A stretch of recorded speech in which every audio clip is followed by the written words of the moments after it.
Halo guys, balik lagi di sini dan kalian sedang menonton Kapten Sains. Jadi pada video kali ini aku mau membahas tentang soal ekivalensi NaCl. Ini biasa teman-teman temuin pada kuliah farmasi fisika atau teknologi sediaan steril. Jadi tujuan dari soal ini adalah kita diminta untuk menentukan jumlah NaCl yang perlu ditambahkan dalam formula atau sediaan berikut untuk membuat sediaan ini isotonis. Jadi makna kata isotonis dalam sediaan steril adalah sediaan yang setara dengan 0,9% NaCl. Jadi sediaan steril itu perlu isotonis agar saat sediaan tersebut diinjeksi dalam tubuh sel darah merah tidak mengerut ataupun pecah. Jadi sehingga perlu isotonis. Namun tidak semuanya juga sih sebenarnya. Ada sediaan yang memang hipertonis. Biasanya ini untuk sediaan yang digunakan untuk antikonvulsi atau anti kejang. Jadi ada 3 soal yang kita kerjakan hari ini, yaitu injeksi klorpromazin, infus metronidazole, dan injeksi vitamin sodium. Sebenarnya untuk obat tetes mata juga perlu kita tentukan ya, isotonis atau tidaknya. Sebelum kita mulai soal, ada banyak kita mereview singkat terkait teorinya. Jadi untuk menentukan kesetaraan atau ekivalensi NaCl ada 2 cara, yaitu dengan metode nilai E atau ekivalensi NaCl dan metode penurunan titik beku dengan nilai delta TF. Jadi untuk menentukan nilai E atau kesetaraan suatu zat dengan NaCl, biasanya sudah ditabelkan, bisa teman-teman lihat di farmakope atau di tabel ini. Tabel ini berasal dari buku Martin, kalau tabel yang ini berasal dari buku ini. Halaman 178, yang ini halaman 101. Bagaimana cara kita membaca tabel ini? Jadi misalkan alkohol yang dehydrated memiliki nilai E 0,7. Artinya, 1 gram dari alkohol yang dehydrated ini setara dengan 0,7 gram NaCl. Sama halnya dengan contohnya fenol. 1 gram fenol akan sama dengan 0,35 gram NaCl. Untuk ini misalkan sodium disulfit, 1 gram sodium disulfit akan setara dengan 0,61 gram NaCl. 1 gram edetat disodium akan setara dengan 0,23 gram NaCl dan seterusnya. Oh ya, untuk tabel ini sebenarnya tidak full, artinya teman-teman bisa cari referensi lain. Teman-teman bisa googling juga untuk mencari misalkan suatu zat tuh nilai E-nya berapa. Namun jika teman-teman tidak dapat menemukan nilai E pada literatur manapun, di farmakope nggak ada, di buku ini tidak ada, di buku ini tidak ada, dan di Google juga tidak menemukan, kita bisa mendekati nilai E dengan rumus ini, dengan rumus L-iso. Jadi jika senyawanya termasuk non-elektrolit, contohnya sukrosa, gliserin, urea, nilai L-iso-nya 1,9. Jadi nilai E untuk semisal urea yaitu 17 kali 1,9 dibagi dengan mR atau molar mass atau molecular weight dari urea. Maka akan didapatkan nilai E-nya ini 0,59. Selain metode ekivalensi NaCl, teman-teman bisa menggunakan metode delta TF atau penurunan titik beku. Jadi jika tadi untuk metode ekivalensi NaCl kita harus membuat suatu sediaan itu memiliki kesetaraan itu 0,9% NaCl. Untuk penurunan titik beku kita ingin sediaan akhirnya memiliki penurunan titik beku sebesar 0,52 derajat Celcius atau membeku pada minus 0,52 derajat Celcius. Sehingga bila kita tahu penurunan titik beku masing-masing zat, contoh alkohol yang dehydrated, 1% ini artinya 1 gram per 100 ml, harus kita ubah ke C, ke bentuk molaritas. Jadi misalkan L-iso dari alkohol 1,9, 1% kita ubah menjadi molaritas, berarti 1 gram dibagi mR-nya, terus dikali dengan nilai L-iso-nya, maka akan didapatkan nilai delta TF-nya yaitu 0,41. Oke, langsung aja kita coba langsung kerjakan soalnya. Yang pertama ini ada klorpromazin injeksi 25 mg per mililiter dibuat sesuai dengan ampul masing-masing 1 ml. Jadi ini saya udah isi nilai L-iso untuk klorpromazin yaitu klorpromazin HCl tepatnya itu 3,4. Itu karena klorpromazin HCl termasuk univalen elektrolit.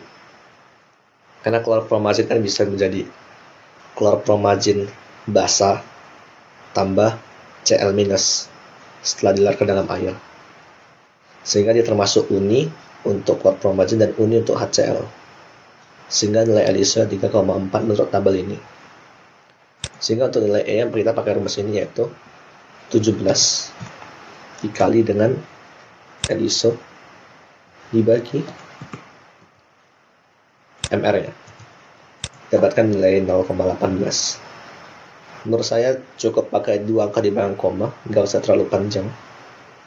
Untuk latihan sulfit ini ada kesalahan yaitu 3,7. Maka kita bisa hitung nilai E untuk masing-masing. Kita langsung drag saja.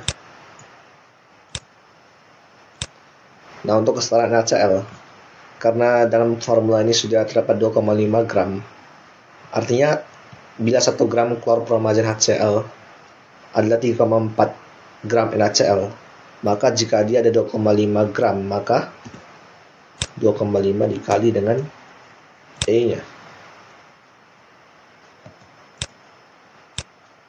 Enter.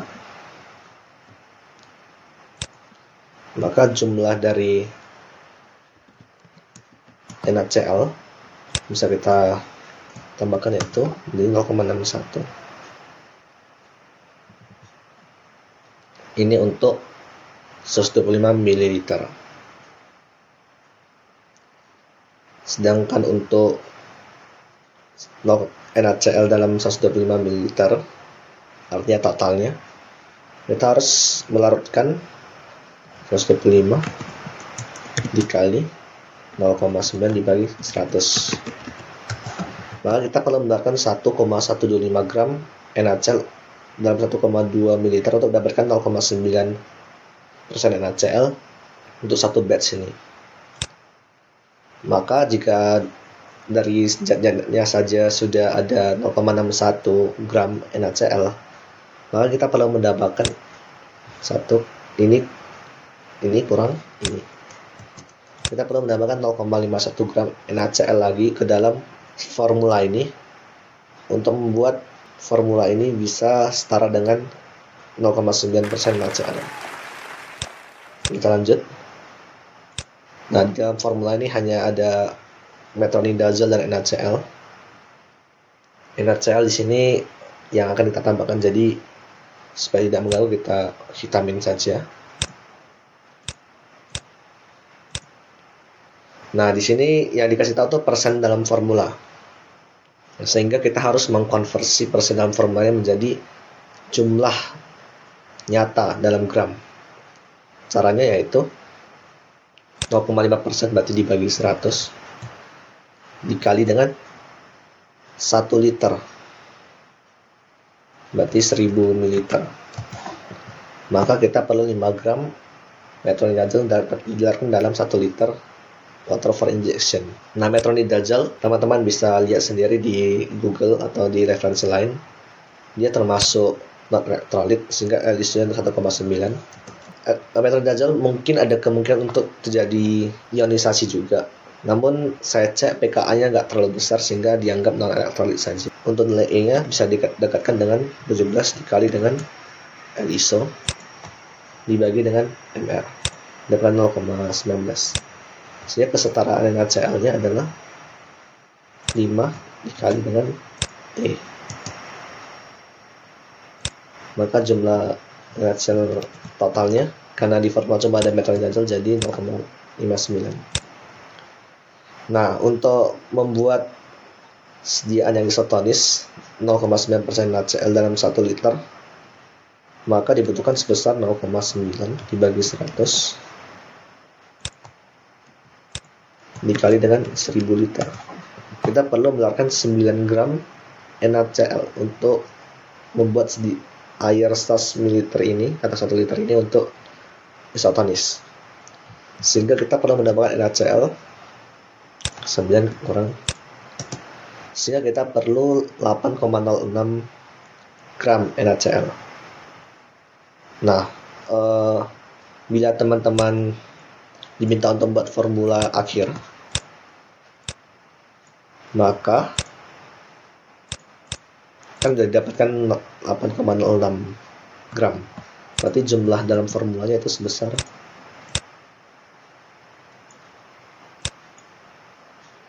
8,06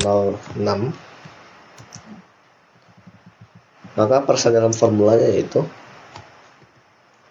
8 dibagi dengan 100, yaitu 0,081% NaCl untuk membuat infus metronidazole yang isotonis. Terakhir ini injeksi phenytoin sodium. Phenytoin sodium dia bisa terionisasi menjadi phenytoin dan sodium, jadi dia termasuk uni-uni elektrolit, jadi 3,4 nilai isonya. Propylen glikol ini sudah jelas ya, kalau dia non elektrolit sendiri 1,9, lalu juga sama.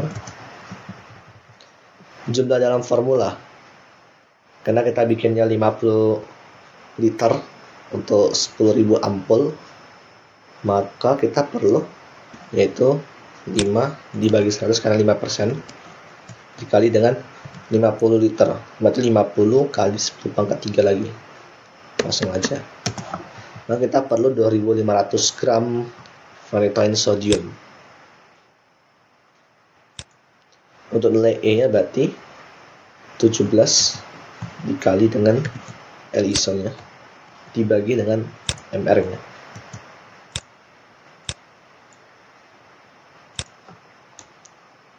Kali ini juga sama. Nah, kesetaraan NaCl dalam gram yaitu ini dikali dengan nilai E.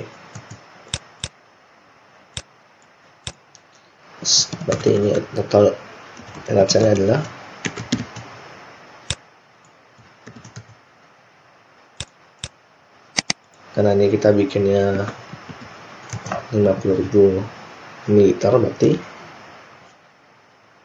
0,9 dibagi 100 dikali 50.000.